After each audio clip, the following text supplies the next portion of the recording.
sa garden ko. Tinatapos ko ang aking bakod. Maganda na siyang tignan. Para sa akin, maganda na siyang tignan. Parang ano ba, laruan na bakod eh. Okay? Ayan na siya. Oh, meron na tayong ito, inumpisahan ko na siya. Nilalagyan ko na yung alam nyo, mga pwedeng ma-decompose. Yan, fertilizer. Ang tawag ito, compost. Okay, yun. Ito siguro, ang itanim ko dito is ampalaya or sitaw, whatever. Na pwedeng ito naman yung tawag nito. Ginagawa ko ngayong araw. Okay, mayroon na tayong nakahanda na pagtaniman ng mga gulay natin. Philippine gulay. Okay. So ngayon, tapusin ko yung aking bakod doon. Marami po tayong gagawin. Tignan nyo ang aking garden. Tignan nyo ito. Oh, namulaklak na ang aking green peas. Yung basela ba sa Arabic. May bulaklak na. Yan, oh, white ang bulaklak. At saka ito, may bunga na. Meron na pong butil. Ang dami niyang flower. Ayan, ito yung faba beans, yung full sa Arabic. Ayan, oh, itong mga bulaklak na ito, mabango siya. And then magkakaroon siya ng parang butil dito, maging full siya yung bunga niya. Saan na yung nakita ko na nabuo na siya? So far, April, yan, pwede na tayong mag-harvest. Ayan na siya, oh. Kita nyo, mahaba ito, magganyan siya. Parang sitaw pero matataba siya. Full faba beans. Masarap din ito. Ayan, mabango yung ano niya, kaya ang daming bees. May bunga na sila, oh guys. Nabuo yung mga grabe, akala ko mahulog sila dahil malakas ang ulan. So dito tayo sa ating faba beans. Ito yung green peas, ang tataba ng dahon niya. Ayan, ito, oh. Ayan, may bunga na siya, guys. Oh, kita niya. Ayan. So green peas ito.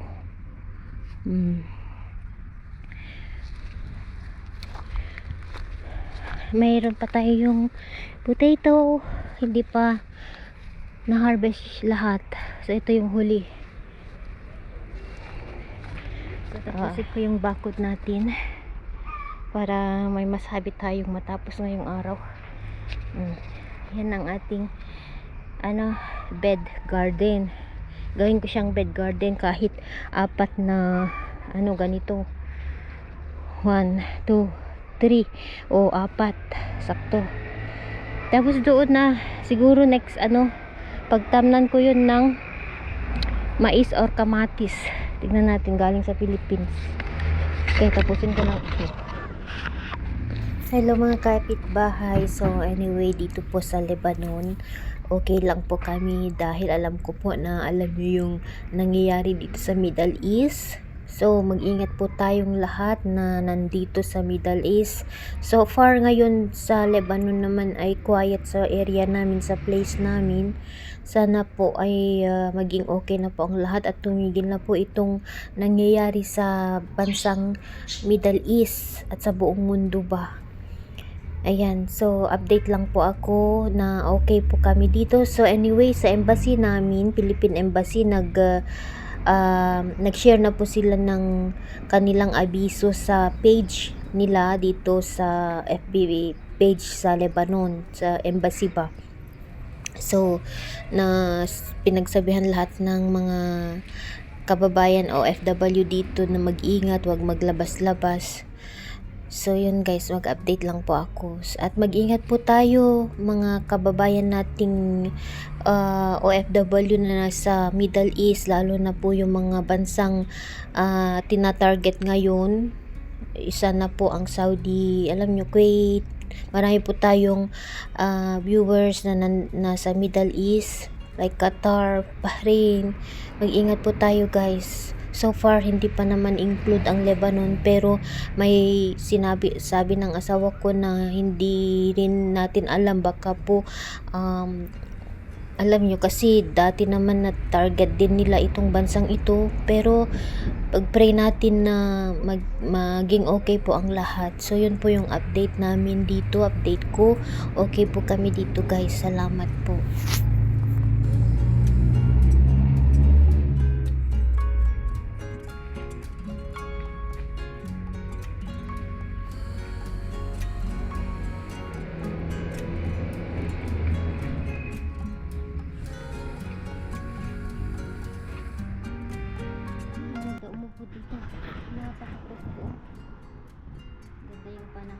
Maganda po ang panahon. Tapos na ako sa bakod. So nag-uumpisa na naman ako sa second bed. Kapagod din minsan. Pero okay lang. Doon yung harisa guys. Sa taas. Tanaw dito. Nagbunga na din ito. Prutas na ito. Tingnan nyo. Ito po yung lokat. Sa ngayon maasim po ito. Nahilo na ako. Magluluto tayo ngayon ng gabi. Yung tangway ba yun? Sa Ilocano tinatawag naming daludal. Ay, ginataang daludal, masarap. Okay, so yan, tapusin ko lang ito rin ay mamamatay din yan mga yan. Ayun na yung malunggay natin. Ito lang nagawa ni Mami Laura. Maliit lang po itong garden ko guys. Hindi naman ganun kalaki, pero basta may pagtamnan, ay naku, okay na, basta may pagtamnan. Ito mga bato-bato, bed ito ng parsley ko noon, tinatamnan ko ng parsley dito. Good eyes. Hello guys, at dito na po yung last harvest natin, avocado. Lagay natin dito sa labas. Kunin na natin ito. Na-harvest ko na lahat. Siguro meron pa itong mga 10 kilos. So kunin natin dito itong lemon dahil dito ko ilalagay para sa ating pang ice cream ngayong summer. Gagawa tayo ng ice cream. Hindi ko siya i-rush na pahinugin. Yung iba gawa tayo ng sabon. Try ko magawa. Ayan, last na po ito. Bilangin natin. Yung 4 na piraso, probably 1 kilo. So 1, 2 kilos na yan. 3,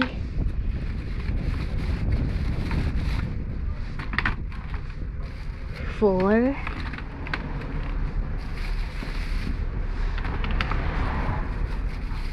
5 na yan. 6, 7, 8, 9. Sakto, sabi ko sa 10 kilos. So 10 kilos ito. Yan. Ilagay lang natin dyan.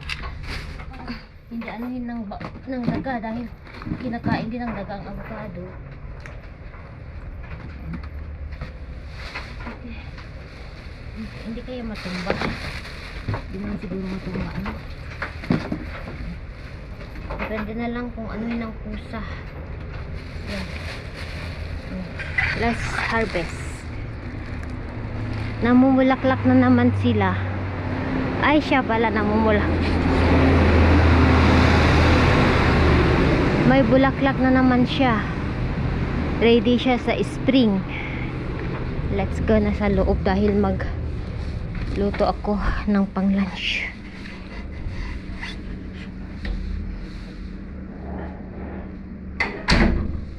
Okay. Hi guys. Bago ang lahat, pakita ko muna ang aking tanim dito na orchid sa aking kitchen. Ang ganda niya. Anyway, magluluto po tayo ngayon ng ginataang daludal. Pagkain po ito ng mga Ilocano. So, dahil wala po tayong laing, gagamitin ko ay shrimp. Okay lang naman siya. So, ito po ay galing sa Pilipinas. Yung daludal po ay ano siya, taro. Sa taro, kinukuha nila ito sa gabi. Taro ano sa Tagalog? Taro ba yun sa English or ano?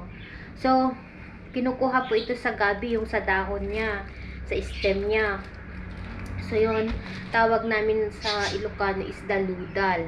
So, magluluto po tayo ngayon. Pakita ko kung paano magluto ng ginataang daludal. Let's begin.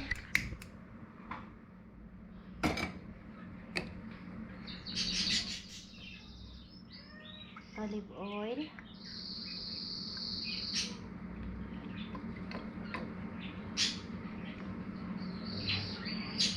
Lagyan na natin ang ating onion muna. Yan, onion.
Nilagay na natin ang ating gabi, yung daludal.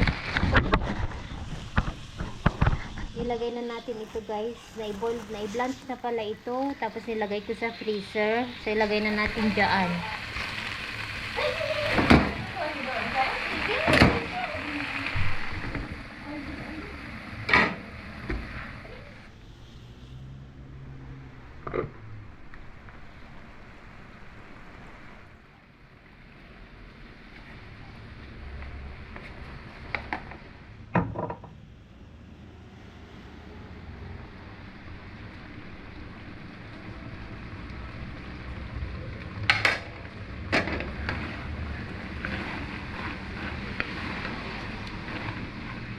Lagyan natin ulit ng isa pang pack ng nyog, yung gata ng nyog. Tapos okay na siya. Hindi ko siya lalagyan ng tubig.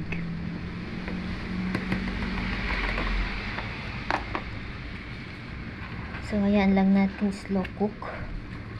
Yan, tapos templahan na natin. Nilagyan ko siya ng maraming paminta at saka sili. Manghang po. Ng konting suka, 1 tablespoon. Yan. So kasi medyo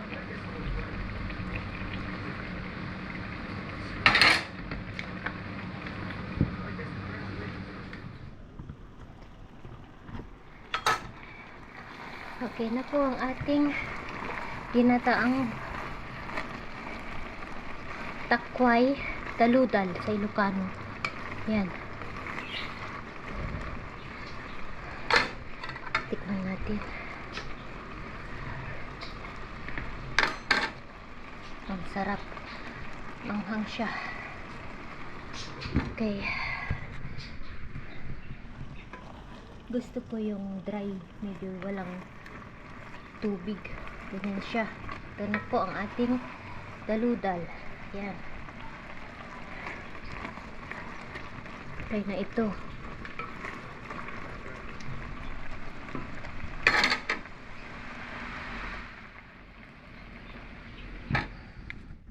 kain na po tayo guys. Ito na po yung ginataang takway. Takway ba yun? Daludal. Kain na po. Let's eat po. Ang sarap. Hindi ko pa natikman. Hindi pa ako ko. Ayan, oh. Maanghang po siya. Okay, kain na. Let's eat.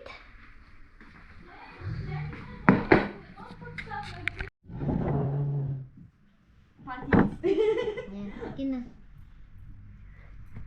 Where is Kian? He said, stepping on my capybara. Kian! She's stepping on me. Ang sarap. She Manghang. Stop lying. Mommy, do you know I was praying rosary last night? Bravo. And then in the morning when I woke up, I don't know, you were walking to the bathroom. You looked at me and you continued walking. I was like, what does she want? Oh my God, too much smell of patis. You have this whole thing next to you. Kian, show her eating. Show mommy. Yeah. All of us. Thank you, mommy. Welcome. Yeah, you mommy. Welcome. Welcome. Where are my chips? Where are my chips? Bro, I don't know. Ang anghang. Do you know where my chips are, mommy? My chips are very soft.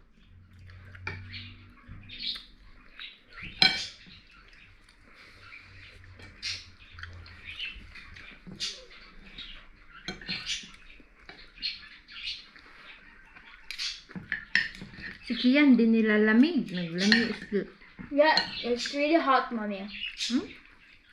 cold. But look, Outside. it's raining. Yeah. Mama, yeah. Where are my chips? Bro, mommy didn't eat them. Do not eat Muffy there.